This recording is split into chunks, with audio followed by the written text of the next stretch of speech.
I think them choosing the 1960s feels intentional. There was a lot of optimism, right? Polling in the Supreme Court was at an all-time high. We were getting things like the Voting Rights Act, the Civil Rights Act. And I think you compare where they currently are, 1960s, things are like really positive, and you compare it to the state of like Earth 616, completely different. Yeah. They're trying to show this like very multicultural world, but like the only character of color that exists in this movie is a black woman who is literally a secretary. And so it feels like they're trying to gloss over it without criticizing what it really was. And they're doing that in a time where we have a Make America Great Again movement that is essentially doing the same thing, that has essentially been trying to gloss over the problems that America has had for centuries and paint this picture of it all being good for everybody this entire time. Crazy Stupid Podcast. Thank you so much for tuning in. If this is your first time watching, we'd love it if you could hit the like button, the subscribe button, and the bell so that you are aware of when we post things. Hi, everybody. Welcome back to another episode of Crazy Stupid Podcast. My name is Esther. And I'm Adrian. And today we are here to talk about Fantastic Four. Yes. Initial thoughts.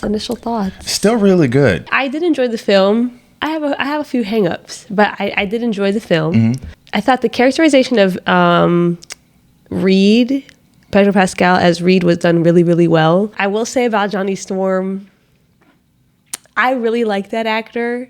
I think Chris Evans was a better Johnny Storm.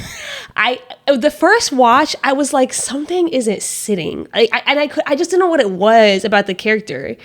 And then the second watch, I was watching it, and then I kept imagining Chris Evans delivering the same lines, and I'm like, oh. You think he would have just delivered those lines better? Yeah, I think that just he was a bit more believable to me as like this kind of cocky, kind of silly, kind of goofy guy that people overlook. I have thoughts about Sue Storm's characterization of this film. We'll get to them. Okay. Julia Garner as a Silver Surfer? To me, she was the highlight of the film. To me personally, yeah, she was the highlight. Every time she was on screen, I was like, and this is good stuff. Yeah. She was intense. And to me, she was a little scarier than Galactus. Yeah, someone else said that. She was a little bit scarier to me. I will say the scope of Galactus was very intimidating. Yes. When we saw it in IMAX, it was just like, yes, no. Whoa. He's huge, but he's not fascinating, is I think the problem. Sure, yeah. She was just a lot more interesting. And like, I think my favorite scene of the whole movie is the chase scene when they are running away from her after they see Galactus. Mm-hmm. That's my favorite scene of the whole film because it felt scary. Yeah. Like, I was like, oh, snap. Like when she reached and almost I was like, the baby. Oh my gosh, she's going to grab the baby out of her womb. Didn't like that. Terrifying. Unsettling. Very scary stuff. I think the reason why Fantastic Four works, part of the reasons I should say, is because like Matt Sheckman, he just understands like the intricacies of like family dynamics. Like it's not just about like putting people on the screen and like having them tell it that they love each other and then having some banter, but there and like in every single family there are sort of like unspoken things and dynamics that exist. For example, you notice a lot of insecurities that Johnny's dealing with, right? Like he's not the smartest one in the group, but there's some intelligence and that gets overlooked. And Sue is always checking up on him, mm-hmm. right? To sort of check in like, all right, I was listening to what you were saying, even if Ben and Reed weren't. Let's hear what you have to say. Other moments, like when Reed gets overwhelmed, like he looks to Ben as like a support, right? When they're on the ship and things are getting a little chaotic, he calls out Ben. When Sue's in the middle of childbirth, he calls out to Ben. Even when Reed is at the podium when they get back and they ask the question of like what happened with Galactus, he immediately turns to Ben like, help me, I don't know how to manage that situation. There's other moments that like aren't as happy as well, right? Like you see that Sue and Reed have this boiling moment where she has that line and she says, well, sometimes you being you hurts me and John. And Reed says, like, I don't mean to be. The family dynamics feel real because that's just how families are. Like sometimes there's these underlying things that obviously, like she clearly loves Reed, but it's this thing that you can tell is something that bothers her often. Yeah. And that just felt like this boiling point that sort of came up. And I found those scenes way more interesting and entertaining than any of the action scenes, personally. Seeing them just like be human and interacting on that human level, I feel like they just did that better than any of the other Fantastic Fours, which is why it actually felt like, oh, you guys are genuinely a family. I do just want to say, like, Pedro Pascal was phenomenal as Reed Richards. It's actually very funny that there was so much concern and some outrage at the casting because they're like, oh, I don't see it. I don't see how he could be Reed Richards. And I'm just like, y'all, every role Pedro Pascal plays is so different. And does not feel the same in any of them. The way that he portrays Joel feels nothing like Oberyn Martell in Game of Thrones. And this feels nothing like how he portrays himself in Reed Richards. He has that ability that I think not every actor knows how to do, at least right now. And the subtlety in the acting really is what differentiates the skill set between some people so that you don't feel like you're seeing the same person. The reason why I bring that up is that Reed Richards, there's always a sort of like looming sense of fear and concern that he carries in everything. And Pedro does that through the facial expressions, even subtle moments like when they finally get back to space and Johnny looks at him, he's like, man, you taking a good look at that? Like when they see the scene of, when they're finally looking over the curvature of the earth. And again, like a very hesitant smile, something that he feels like he can't allow himself to be like embracing that moment. I just felt like that made every decision that he ultimately does reluctantly in a lot of moments make a lot more sense, right? That and he says it. He's very self-aware of it. Like when he apologized to Sue, like I don't mean to do this. And then when he's talking to Franklin and he's like, there's something wrong with me, and it always has been. So there's a complexity to Reed, and there's also like a tragedy to him, especially now that he's a father. And I've seen a lot of people that, like, especially like male fans that are like, this movie hit hard for me because I just have a newborn. And that sense of like, I'm constantly fearing something.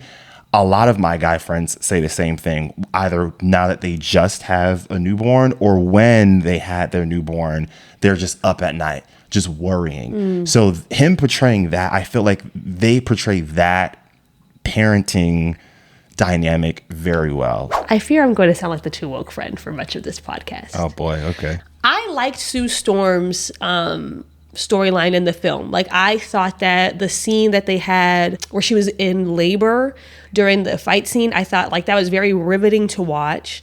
And it's clear that they are kind of telling the story about her as like this like strong matriarchal figure, right? Like a lot of her story is tied to that, her identity as a mother and as a mom.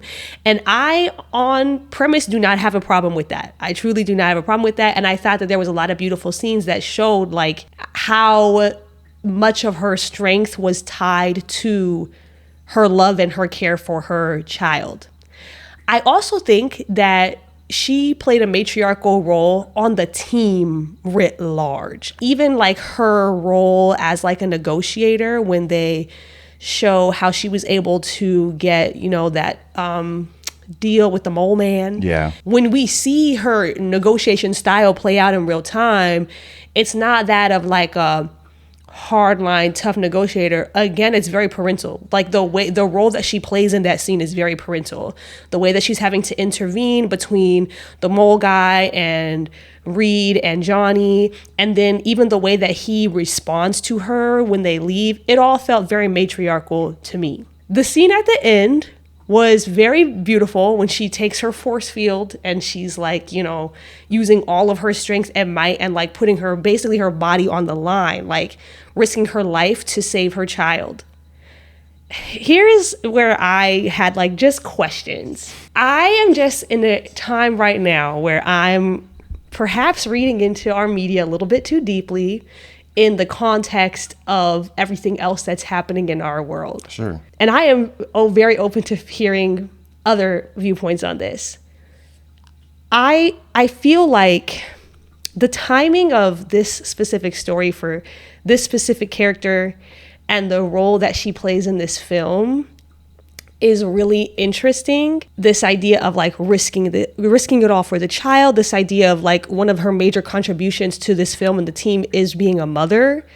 I think that's just interesting given the era that the film references, and I have thoughts about that too, and given the fact that like we are currently living in a world where our political leaders are very loudly saying and expressing that they believe that a woman's best contribution to society is her sacrifice through motherhood, through birth, through child rearing, and they are actively attacking our reproductive rights. I appreciate the story, and I don't think there's anything wrong with portraying women as mothers and as matriarchal figures and the strength of motherhood. It flagged something for me, that's all. I don't know if that makes sense. No, it does. What do you make of the speech that she gave when she brought Franklin out? When she says, like, I would not sacrifice my kid for the world, but I wouldn't sacrifice you all for my kid either. Where does that framing and that scene sort of fit in, like, your maybe overall thoughts on that particular subject? I don't necessarily think it falls into it at all, simply because the political conversation that we're having is about women sacrificing themselves for children. And that's what she does. And that messaging is also echoed through the Silver Surfer story, who did the same thing. And throughout the film, it is the women repeatedly who give their lives. Like, Sue gives her life. She does die in the film. Yeah. Obviously, mothers would die for their children. Like, it's not that doesn't make sense as a plot point.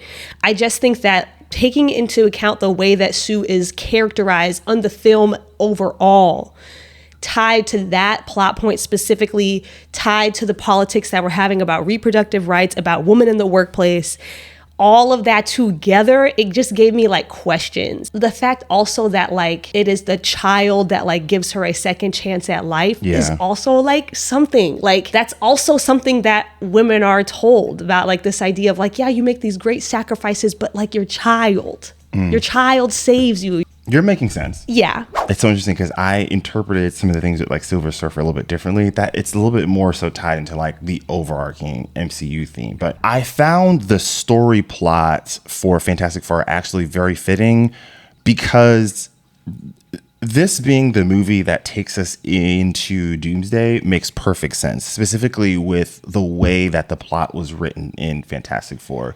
Because throughout this film, particularly in the second half, the Fantastic Four are dealing with this dilemma of like, who are we supposed to save, right? It's framed, at least in the way that the Earth is processing it, as choose this instead of choosing this, or wrestling with what the greater good looks like, and wrestling with like whose life matters more, essentially. And the fact that the Fantastic Four were placed in that scenario where they were able to at least maybe temporarily find a solution where both parties survived is going to be such an important dynamic when Secret Wars and Doomsday come out. Because the multiverse battle that we see in the comics is that there are moments where, because of these incursions, universes are wrestling with like which ones should survive and which ones shouldn't. And so now that you've got the Fantastic Four placed in that dilemma, I can see them serving as like the moral compass.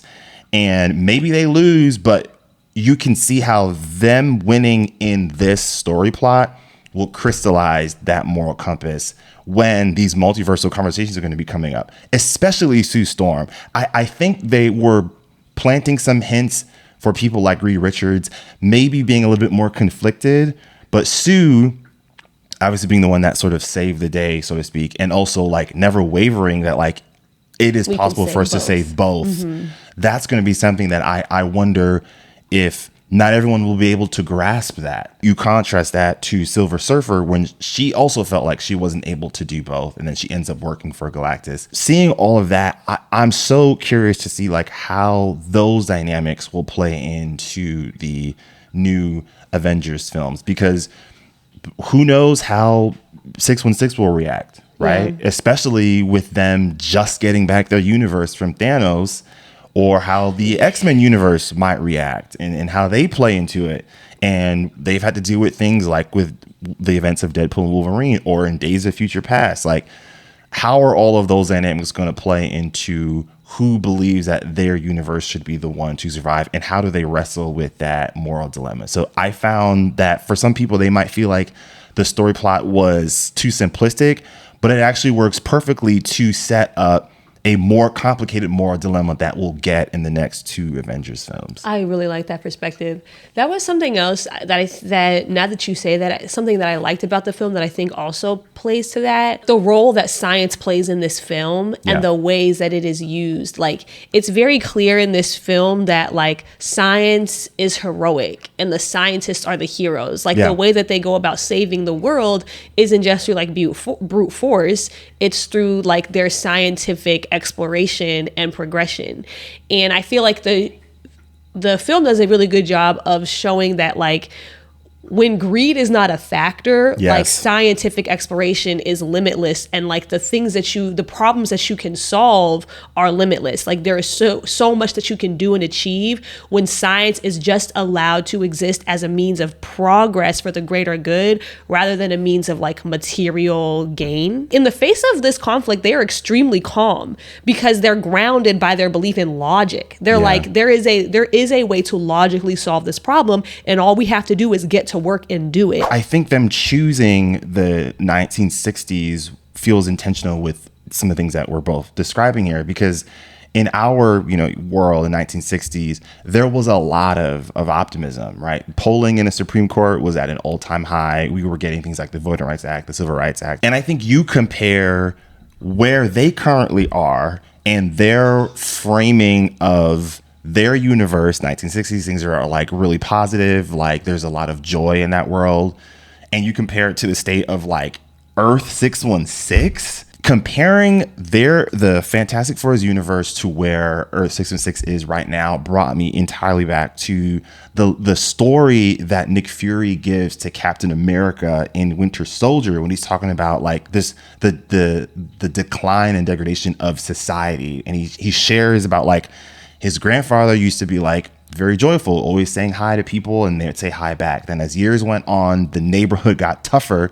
He'd say hi, and the person would be like, keep it stepping, right? So he's showing that like, this is how I have landed in making very morally questionable decisions. And so comparing the moral dilemmas that 616 has had to deal with and recognizing like the earth is like very gray versus maybe where the Fantastic Four is like, no, we can all get this done. And it's very happy, very positive. I'm also curious to know like how those realities, for lack of better words, will sort of be in conflict with each other on a moral level. I do like that. That might help with what I'm about to say. Go ahead. I feel like it's presented, or like it's meant to be interpreted as like a reimagining of this time in American history. Mm-hmm. The problem that I had watching it on my second watch is that to me, this isn't necessarily a reimagining of like this era in American history, which, well, I hear what you're saying, and I hadn't really thought about it like that there was a lot of optimism, but it was also a very tumultuous time in American history. Yeah. And the thing is, like, this portrayal of it is not necessarily reimagining that. This is the portrayal of that era that exists from the media that we have from that era. Like, in the 60s, the way that popular culture was presenting their reality, at least American popular culture, was exactly like this. It was this idealized, glossed over reimagining of reality that ignored the lived realities of oppressed people groups. Yeah.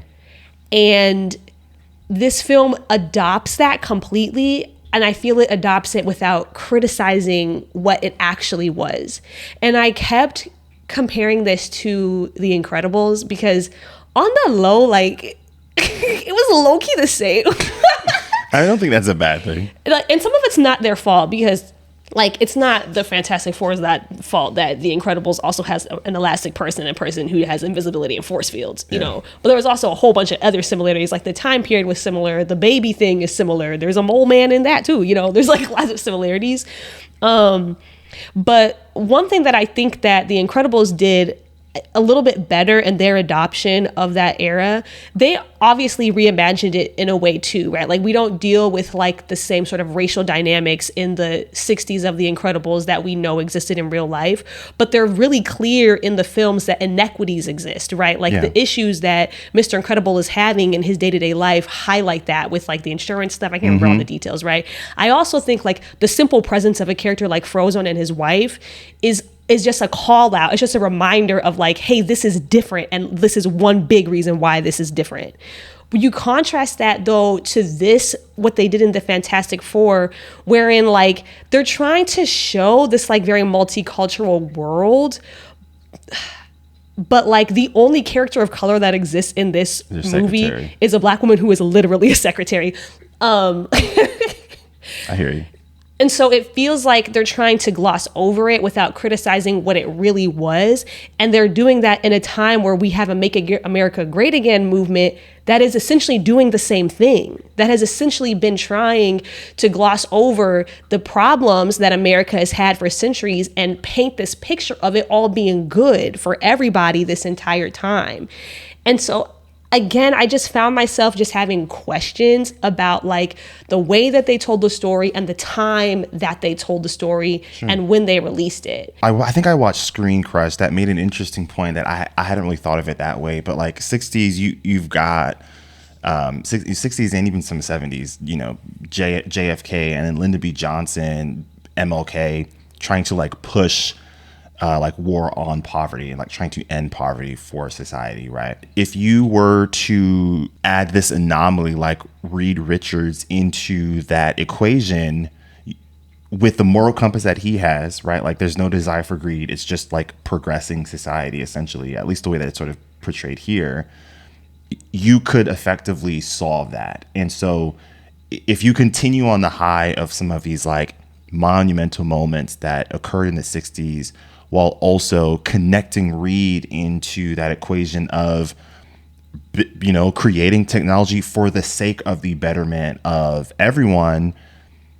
Is there a scenario where you attach those things with his science to create an even more equitable world that is existing there? I'm more curious now to know this movie will land better or it will age better if they bring up the things that you're mentioning, if those moral conflicts show up when they meet some of the other 616 characters. Only other final thought that I had was you can see how much Feige in this Fantastic Four movie cares about these characters. There is this level of like, we couldn't have done it without you. We have seen Feige trying to, you know, pay homage to a lot of Marvel characters that weren't in the MCU, like we get it with Fox, and we also see it in this movie as well. Like the early 2000 Fantastic Fours, like they were invited to the screening premiere, right? But also the 1990s Fantastic Four made a cameo in this movie. Who was the 1990s? What? No one would even remember it, but there was a Fantastic Four movie that came out in the 1990s, and they showed up in this movie. That little montage where everyone was saying thank you Fantastic Four, there's a group in the top right in one of the circles. It's 4 people, like 4 older individuals, and that was the cast of that 1990s Fantastic Four. Yeah. Mm-hmm. So again, you can see the way that Feige has handled like Deadpool and Wolverine, mm-hmm. right? The end credits, you see they've got pictures of like old X-Men movies, and you see what he's doing here. I know I had a lot of criticisms, but I did enjoy the movie. Yeah, for sure. Yeah. But again, let us know what you all think, thoughts that you all have. Yes. But yeah, we definitely enjoyed it. We would recommend you all to watch it and let us know what you all think about this film. Let us know in the comment sections below. And with that, we will see you all next time. Take care, everyone. Peace.